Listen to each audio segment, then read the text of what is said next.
Alhamdulillah wa salatu wa salamu ala rasulillah amma ba'd. Assalamu alaikum wa rahmatullahi wa barakatuhu, brothers and sisters. Hope you guys are well, inshallah. Welcome to another episode of Chat with Bhai. We've got the same panel, Brother Strides, Brother Saad and Brother Imran. Assalamu alaikum wa rahmatullahi wa barakatuh. Like some kind of competition. Wa maghfiratuh.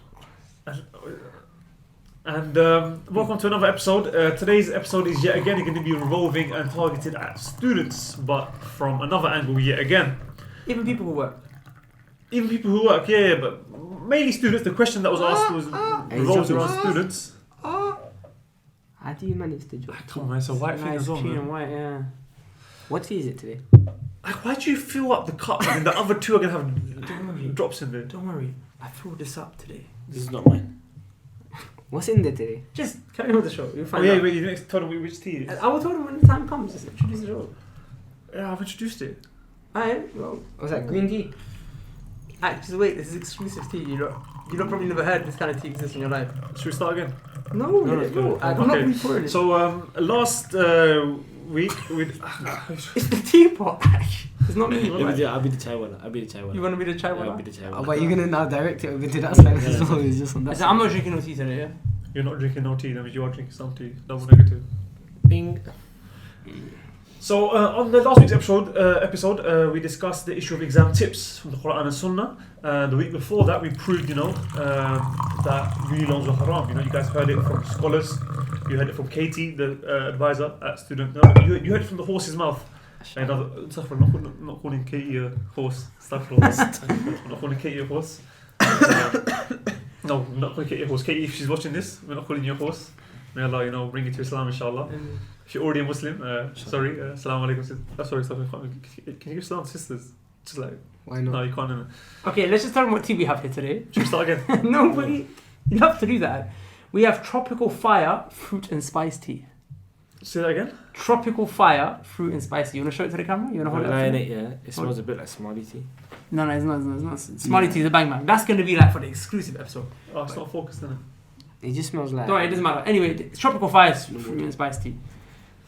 So, with that said, So today's topic, getting back to the topic at hand, today's topic is going to be on the issue of, basically someone asked a question, they said, Brother Imran, or did they address you? yeah.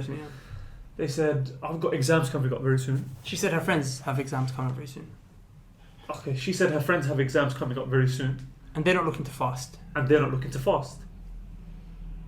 Because they think the fasting is going to interrupt their exams. Because they think the fasting is going to interrupt their exams. Should I script your whole life for you? In other words, basically, they're saying that they feel that the fasting, the hardship of the fast is going to be too much for them during this exam period. They won't be able to do well in their exams. It's going to affect them, and it potentially might affect their results. So they were asking. The question was, that can they make up for the fast after? Right? Can they not fast and make up for them after? So yeah, let's get straight. Okay, guys, this time we have the phone. Okay, and I'm going to time it. Inshallah, it's going to be 20 minutes. It's going to be a solid 20 minutes, starting from this point onwards, and in the show we'll wrap it up, inshallah. Go. Start. Okay, so Why don't you start with the ruling? exactly. So I'm just gonna give the Islamic ruling in regards to the question, which was, can I break my fast due to exams? Can I basically not fast and make up for another time? Now, this same question, it was asked to Sheikh bin Baz, rahimahullah ta'ala. And if you guys don't know, Get to know. okay? Inshallah, maybe one day we might do a Shah Rabbi on maybe The Sheikh's life. ulama or the Sheikh's life in particular. So he was basically asked the question on the ruling pertaining to breaking your fast due to exams, and he said the following. He said, it is not permissible for an adult of sound mind to break the fast during Ramadan because of exams. So basically, sound mind meaning anybody that's reached the age of puberty. Sound mind meaning someone who's sane. Who's sane, basically. So anyone who's insane, basically, the fasting is not even obligatory in the first place. So what if you're bipolar? Does that apply? Allah Alam. No. It means someone who... Because someone might say that. No, insanity means literally you're insane. Like Majnoon, innit? Like basically, you've lost the plot. You've lost it, yeah. You Like if you're bipolar, you're not insane. Yeah. If I don't know what bipolar is. What's bipolar? I don't know what bipolar is. That's It's right. when one moment you're happy, one moment you're sad. That's probably possession. It could be no, not all the time is, but it could be. Insane is when your mind is not stable in it. Like you don't have. Everyone bipolar knows. people aren't Everybody knows But the thing, what a mental there's a person difference is. between schizophrenic and bipolar, right? Yeah, we're talking about lunatic. Someone who's a lunatic. He's majnun. You're not a lunatic. You know, I'm saying. he's literally. Let's not keep there. it general. Let's keep it The reason general. I'm saying is I can imagine someone there, brother, I take depression tablets, which they might do, but that's not Okay. insane. Okay. Do you see what I'm saying? Just to clarify that Basically, yeah. Okay, you guys know what we mean by someone that's basically insane. Yeah. I don't think they do, but anyway. Anyway, now the reason why he said this is he says because that is not one of the excuses permitted in Islam. So saying in Islam there hasn't come to us an excuse to say people can leave Like, off this is fasting an exemption, just yeah. because of an exam. Because there are some things for which you can be excused. it can For be example, they've been mentioned to us. So somebody who's has Sick. maybe a severe illness in which they have to take tablets or something like that, or travel. or traveler, etc. So there are reasons like that. So that's a legislated excuse. Your Exactly. examinations is not a legislated This is not excuse. legislated, okay? He carries on. He says, rather, he has to fast and do his studying at night if it is hard for him to do it during the day. Meaning, the one who's revising for his exam, okay? If it's difficult for you to revise during the daytime, then just revise at night time, okay? But that's not an excuse for you to say, I'm not going to fast now, okay? And he says, those who are in charge of exams should be kind to the students and arrange the exams at a time other than Ramadan. As That's to in a serve, Muslim country. that would be more in a Muslim country, but that's not. But available question, here. someone might argue here, is there still more to read? Yeah. Okay, sorry. Okay, and he says the reason for this is to serve two purposes: the purpose of fasting and that of giving students time to prepare for the exams. And he says it is narrated in a Sahih narration that the Messenger sallallahu alaihi wasallam said, "O Allah, whoever is appointed over any of my ummah's affairs and treats them kindly, treat him kindly, and whoever is appointed over any of my ummah's affairs and treats them harshly, treat them harshly." Narrated by Sahih Muslim. So then the exam board who does it in Ramadan is going to get treated maybe harshly if they don't make it easy. Yeah. You So, know, I saw on just- some universities' websites. Sorry, just to mention, Sure. I think you can do extenuating circumstances as well, innit? If it's Too much, yeah. But too much. Just to end off, because the Shaykh he gives final advice, and he says, so my advice to those who are in charge of exams is to be kind to the students and not organize the exams in Ramadan, rather to do them before or after that. We ask Allah to guide us all. Okay, question now. Yeah. There's a question some people might put. This is a false argument, it's a straw man argument, it's a fallacy, but they might argue it anyway. They say, listen, brother, this is Shaykh Ibn Baz, rahimahullah, who is in Saudi Arabia, who was in Saudi Arabia. Okay, he doesn't know the situation of people in the UK, which is not true, because the scholars can very easily come to know the situation. You know, like, people used to travel all the way from Morocco to Imam Malik, who was in Medina. Why? They didn't say, oh, Imam Malik doesn't know Morocco. No, he was able to come to know the situation based on, whatever have you, the scholars, they do their thing. But the point I'm saying is someone might argue and say, Saudi Arabia here, it's not like the UK, okay? But that doesn't work in this situation, does it? Because Saudi Arabia is hotter than the UK. Yeah, it's much worse. So if you're fasting there, if anything, if a sheikh from here passed a fatwa and you sent it over to Saudi, you could say, the Saudi students could say, you Britishes don't understand my situation. Exactly. But in Saudi Arabia, if they're fasting in the blazing desert heat, and I'm telling you, it's hot. Because I've been to Saudi in Ramadan, and I fasted in Saudi, and I actually almost died. In the masjid, I remember I laid down there, I put the cloth over me, and I literally just lied down ready for death. Because when I was that finished, one day, I was a shahid. I was a witness. yeah, he's a witness there. And we'll tell the story one day. yeah, one day we'll make maybe a trial. It's an epic story. It's one of the stories that made our life. That's it. It's that Umrah trip was something. But the point is that it's peak. That heat whips your back. It's like the sun rays goes. But the Shaykh is saying even in those circumstances you still have to. Yeah, subhanallah. So just moving on to strides, yeah. Just before that, yeah, can I say something? Sure. I was reading something, yeah, a statement of Imam al-Dhahabi, and he put it in his book Al-Kabair, right? And he said, the believers are unanimously agreed that whoever forsakes the Ramadan fast when he is not sick and has no other excuse, so coming back to the legislated reasons, right? He said, for that is worse than an adulterer or the one who is addicted to alcohol. Subhanallah. SubhanAllah. So, Are you being serious? yeah. Well, you So see, we know those two things, adulterer and the one who drinks alcohol, is Someone's knocking one of on the major sins. okay, just join us when you're ready, inshallah. We're going to carry on. Yeah. So I mean, a fornicator is a person who, you know, that sin is if you fornicate and you're married, obviously in an Islamic, you know, country where the Sharia is implemented, after due process, the punishment that a person could receive is to be stoned to death, right? And the punishment that a person who drinks alcohol receives would be to get whipped in that same circumstance. So you're saying a person, Imam Dhahabi rahimahullah is saying that a person who intentionally abandons, forsakes the fasting, his situation is worse than a person who's a fornicator and an alcoholic. Yeah, no. That's mad. And it kind of makes sense that why that might be. It can the charger Yes. for the drone? No. What? Laptop. Oh, okay, mashallah. Okay. It's very happy because they've been struggling. They've both been sharing one laptop charger, And that's broken as well. and even that's broken amongst two laptops. So it's been a bit. That's why you can see the smiles on their faces. But coming back to Imam Dhahabi, the reason why the scholars are taking such a harsh situation on this is because, brothers and sisters, you have to understand that fasting is not just any obligation. It's from the pillars of Islam. It's from the, like you see this table on, it has 4 pillars. If I knock the pillars out, what happens to the table? It can't The collapse. table will collapse. So your Islam is a building. Mhm. Okay? The Prophet said, Bunya al-Islamu ala khams. Islam was built upon 5 things. Now, if you knock away any of the 5 pillars, you're affecting the building of Islam. So if you knock out the pillars, what happens? The building crumbles. The same way a building needs a foundation, a tent needs pegs. Islam needs these 5. So you as a person, if you're forsaking your fasting for something like an exam, then that's affecting your Islam. So that's why the scholars are taking such a harsh position, man. You can't. Okay? Exactly. I've got a question, right? Yeah. It's a bit of a spinball. What if a student's a traveller, they're not studying in their hometown?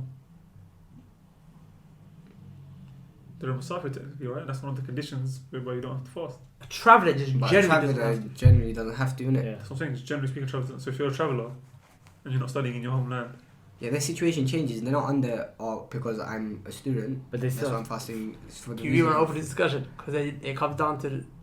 Like, go in already if you want. Like, don't worry about it. well, why wouldn't you? The people will be like, oh, me, I'm traveller. I travel to uni. Oh, I travel. Like, as in, Oh, are you Or trying the to come distance from... wise. should we put, what do you think, Saad? Huh? Hakim al-Qawm should be. Let the people fast. Let the people fast. Okay, my bad. Regardless. Cropped out. No, don't. Nothing. Regardless, even if the traveling takes place, remember you still have to make up for the fast. So imagine you break your fast now in the month of Ramadan. You're gonna have to make it up in August. It's gonna be even more hotter. It's 2 days along. Huh? And you probably have retakes then. It's hotter a word. It's hotter a word. Of course it's a word, but Because he he said said more hotter. He should have said either it will be hotter or it will be more hot. Okay, brothers. At least I know the word etymology. It comes down at the end of the day to. Okay, anyway, just keep moving. Let's keep moving. Just keep moving. Let's keep moving. Just keep moving. He loves to do that. He loves to. Now, generally speaking, brothers and sisters, most of you are studying in a place where you live, and that place is your hometown. You live there, you're staying there, and only a person who's maybe a traveller who's travelling and maybe Going out from the city. yeah, you're going out from your city to whatever. Then in that situation, you may be excused from fasting because Due to travel. but the excuse is not based on the exam. Mm. It's based on being a traveller. I don't intentionally just like I don't know.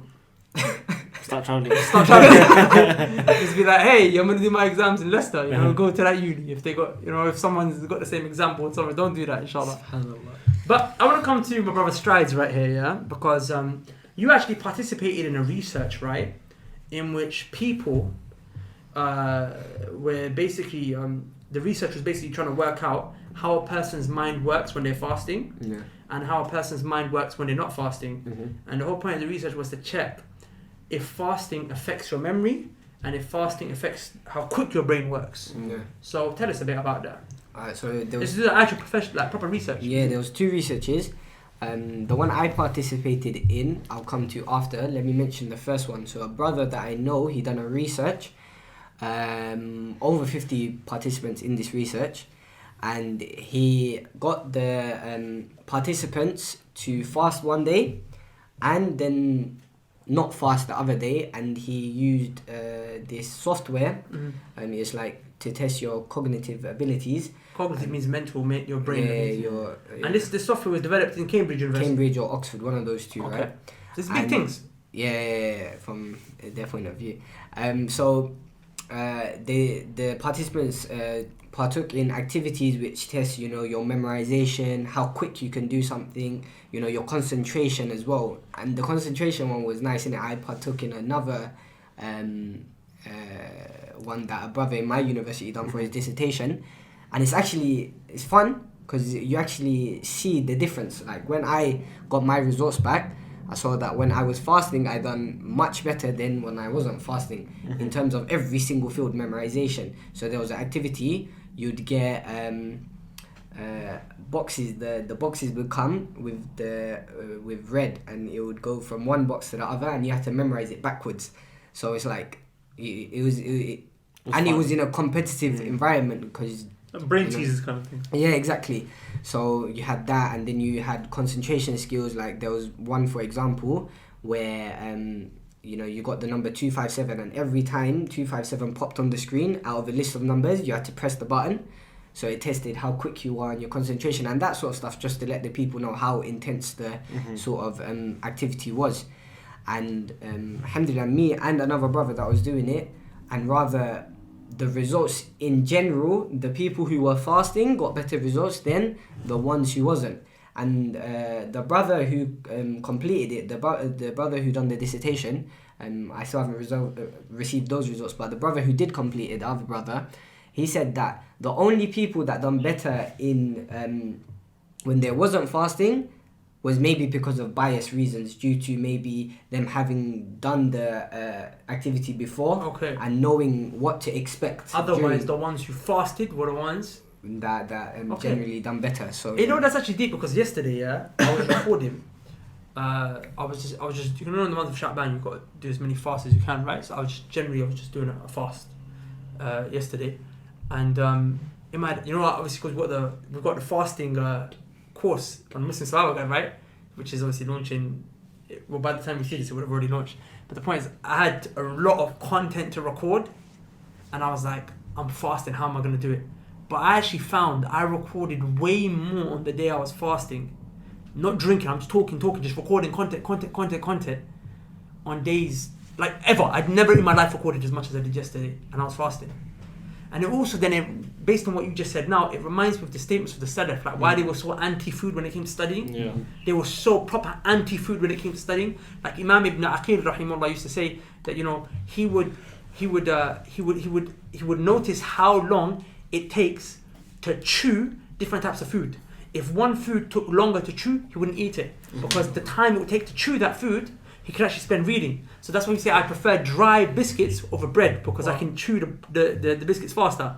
And Imam Nawawi rahimahullah used to actually be fed by his sister while he's studying. She used to just put the food in his mouth. He didn't have time to eat himself, so they could just study. Not even that, like some of the scholars would go days without even eating at all. Exactly. So, And for example, I think it was Imam Razi rahimahullah, they mentioned that for days they never ate, and one day the teacher never showed up for the lesson, so they saw it as an opportunity to go get some food. So they went fishing. They got a fish. Just one fish they managed to get amongst all the students. But then when they found out the teacher came back, so they had to run. They had to leave the fish where it was. Finally, when the lessons ended, I think it was like a day later, they went back to the fish. But if you leave a fish kind of open, it can start to rot and stuff like that. So it was gonna go off. So they didn't even have time to cook it. They just had to eat it raw. Well, I remember I was reading this book on I think Tadhkirat Sami, right? Yeah. That's the book, right? Anyway, in there, there's a statement by Khatib al-Baghdadi that's mentioned from one of his books, and even he mentions that when a talib al-ilm, when a student of knowledge is studying and he's seeking knowledge and he's doing his work, whether it's memorization or reading, whatever, he should never keep food or drink with him. Why? Because number one, it's gonna take away your focus. Okay, it's distraction in your time whilst you're reading, you're memorizing, and then food. Right? It cuts over time. And number two, right, is that some of the scholars will generally say it's actually like recommended for a person when they're memorizing that they're a bit hungry. Yeah, it's actually recommended because it allows a person to focus more, right? and taking information much more easier, right? And like you mentioned with the test, it makes sense why the ulama they said that, right? And even from like you can Experience. And even these skills when it comes to revision and whatnot, because people would maybe be coming from a point of, during my examination, will I have the concentration and will I be able to recall and whatnot? So obviously these are transferable skills that you bring into your exams. Exactly. That was proper eloquent the way you said that. Sorry. Wallahi, Allah barik. These are transferable. Wallahi, the way you said it was nice. Allah barik. I remember, even like for example with classes with Ustad, before back in these we used to go munch all the time before the class. It'll mash you up, right? We mashed up with like even the class itself would be like half an hour long just because like everyone's mashed up. All the Obviously, students for are a teacher it's very, very hard and very demotivating when you're teaching and students are just there like no names mentioned. No, I'm joking. But and then even the morning classes, if we munched and then went, it would be a lot harder than it was when we were on a hungry stomach. So We always used to. I remember we used to get annoyed when it's food time and say, "Let's eat after, not in the middle." Can I just mention something as well? You can, but we just got Can I just mention one 2.5 thing? minutes Very left. quickly. Let him say it. 2.5 minutes. I think he was finishing his point as well. I just want to quickly mention it, like even one of the benefits, right, that a person gets from fasting, like religiously, right, is that when a person's fasting, it cuts them off from the desires like sexual desires and the desire to eat and anything like that, and because you can't do anything haram at the same time, innit? And one of the benefits that come from that is that a person has more time and has more focus on doing ibadat and doing acts of worship. You will find a person fasting, he can read Quran for longer than he could when he was on a normal day, just munching food. And that's why it's always encouraged during the month of Ramadan to increase in your ibadat, because you are able to do that. Exactly. You not eating and feeling all sluggish and stuff like that, it Opens allows much more you time. to do more and strive more than month of Ramadan. So during your exams, you'll be able to revise more. Exactly, go ahead. He didn't actually have anything to say. He was saying he just did it. Then, I just did it because you said it and he said it. Right. I was gonna mention, Ramadan is a time you sort of get rid of these sort of things where you're eating, where you're normally doing things that you wouldn't be doing, innit? And it's funny, like Ramadan is a time you're meant to forsake these things anyway. It's not a thing whereby you want to be eating so much either way, even if you're not doing exams. Do you get what I mean? It's like a time where you sacrifice all of these things for the sake of Allah subhanahu wa ta'ala. So people tend to forget that as well, innit? That it's not a month where you should even be focusing on food. Like even people who, even if you're going to be going tarawih or doing Qiyamul Layl or whatever, your intention shouldn't be, I'm hungry, I want to eat. Like little food should suffice you throughout that month. Do you get what I mean? So that's one thing a person should, really focus on as well. That, a person who really wants to gain benefit from this month shouldn't even be thinking about sort of, eating a lot or, starving or whatnot. Like their main intention should be, benefiting themselves or whatnot. Just That's very good. I'm put sorry, that. I'm watching the timer in it. I I've got 10 seconds there. I was going to say as well Yeah. that, Allah subhanahu wa ta'ala mentioned in the Quran. Okay, he's gonna give an eye. I have to stop timer. I have to stop timer. Sorry. I need to. Yeah, the eye, yes, out in it. Yeah, so Allah subhanahu wa ta'ala mentioned in the Quran, in Surah Baqarah, ayah 185, He mentioned Allah intends for you ease, right? And He does not want to make things difficult for you. And I was going to say this point before the video, but the brother stopped me, so I'll say it here, that this is in relation to Ramadan. And Allah's mentioning here that... It's in the ayah of Ramadan, right? Yeah, it's in the ayah of Ramadan, right? So Allah's mentioning specifically in the ayah of Ramadan that Allah doesn't intend to make things hard for you. Allah wants things easy for you. And this is pertaining to Ramadan, where you fast. So subhanAllah, look at that. So you might think fasting and doing my work or doing my exams hard, but Allah's trying to tell this is Exactly. not what Allah has prescribed for you is not hard. لا يكلف الله نفسا إلا وسعها. Allah said, I will not burden a soul. Allah will not burden a soul more than that soul can bear, which means you can bear this. You're just being lazy. Well, we've kind of gone past that timer, so I'll just quickly wrap up, inshallah ta'ala. I just wanted to mention a statement from Ibrahim ibn Hani rahimahullah. He's a man from the Salaf, and his statement really touched me, okay? And I had many others because of time, I just can't go into it. But Imam Ibrahim ibn Hani, rahimahullah, was on his deathbed. And as he was dying, his son brought him some food. But he was fasting on that day. So he said to him, is it Maghrib yet? He said, Dad, it's not Maghrib yet. He said, if it's not Maghrib, I'm fasting. On a day like this, meaning a day where I'm dying, I need to work hard on a day like this. And he actually ended up dying whilst he was fasting. To show you this what the Salaf were like, bro. They understood the magnitude of it. Like, I'm dying, I'm going to fast. And you got brothers and sisters here, and I got other statements. I got many statements like that where people who were fasting while they were dying. I've got many other. I only have time to mention one. So, brothers and sisters, it's not an excuse for you to be like, you know what? I got exams.